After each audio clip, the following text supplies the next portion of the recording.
The year 2013 marked a turning point in the history of the entertainment industry. It was a year in which Netflix launched its first original show, House of Cards. Irrespective of the dumpster fire that the show turned into, it was a big deal when it first came out. Of course, since then Netflix has become the go-to platform for filmmakers all over the world. The results have been mixed, to say the least, but still, it was only a matter of time before filmmakers from the subcontinent grabbed a share of that yummy Netflix pie. So, what happens when the world's biggest streaming platform met the world's biggest film industry? The result is Sacred Games.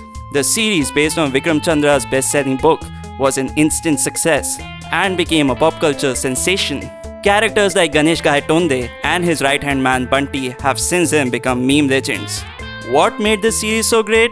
It wasn't simply because the series combined gritty and realistic storylines of shows like Narcos with the more absurd elements of Indian cinema. After all, things are never as simple as they seem, right? The success of the series was actually due to various underlying themes that the showrunners touched upon. Let's take a look at some of those themes, but before that, make sure you click the subscribe button and hit that bell icon. Number 1. Clash of ideologies. At its core, Sacred Games is about the conflict between people with different ideologies. It's a commentary on a problem that is prevalent in the subcontinent: sectarianism. The question though is, what's the reason for this divide? For this, we'll have to hop on board a time machine and travel back to the era long before the partition. During the British era, the only way the state could govern the savages was through the policy of divide and rule. The philosophy was simple: place so much emphasis on the religious differences among the masses that they can never see eye to eye on fundamental issues. Freedom can wait, religious supremacy is what we care about. Sounds familiar, doesn't it?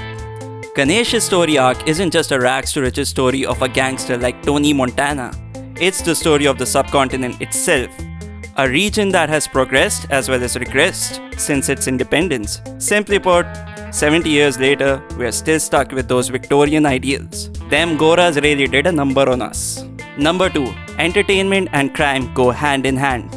Remember how our parents used to throw a hissy fit at the mere suggestion of joining the entertainment industry?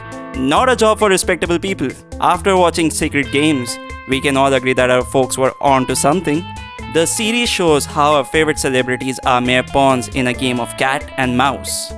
The character of Zoya Mirza, Jamila, is inspired by real-life actresses Mandakini and Mamta Kulkarni. The showrunners even threw in a spoof of director Ram Gopal Verma, a filmmaker who is known for, you guessed it, crime dramas. The association between crime and entertainment is not a new one though. Neither is Sacred Games the first piece of entertainment to cover that relationship. Actor-singer Frank Sinatra was famously associated with the mob. The guy was investigated by the FBI for crying out loud. Gotta pay the dues if you wanna sing the blues, that's all we can say. Number 3. Nihilism. One of the reasons Sacred Games garnered so much popularity was that it was unlike any other TV show that had been produced within the region. It's a dark and grim tale of a decaying urban metropolis. The people who reside within are shallow, selfish, and out for themselves. Basically everyone you know. Morality is subjective, to say the least. The only character who seems to have a moral code is Sartaj Singh, and look where that got him. The show asks an important question: is it worth it trying to save a broken, divided world? For how long can a person tolerate injustice? Was racial goal right all along?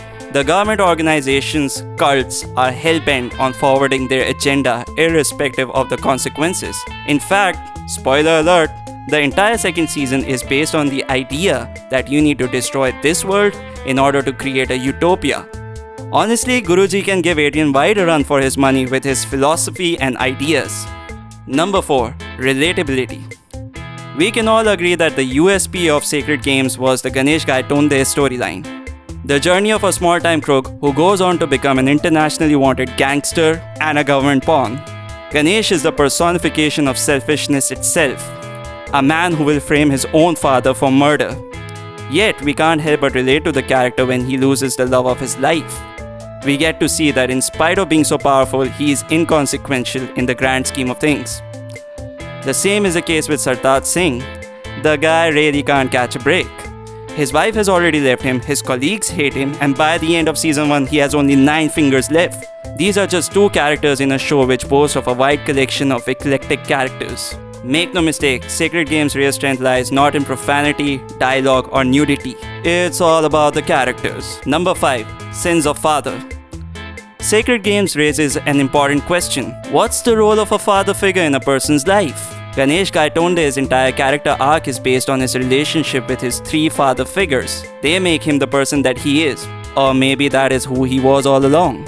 Sartaj Singh faces a similar dilemma. He's a cop who is always in his father's shadow.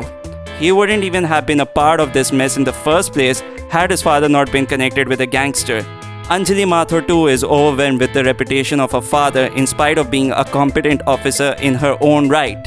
Simply put, everyone in the story suffers from daddy issues. Guess the showrunners were taking a cue from the MCU. Too bad for the characters, but great for the viewers. Agree with our list? Make sure you let us know what you think about the new season of the show. Like, share and subscribe to the channel and stay tuned for more.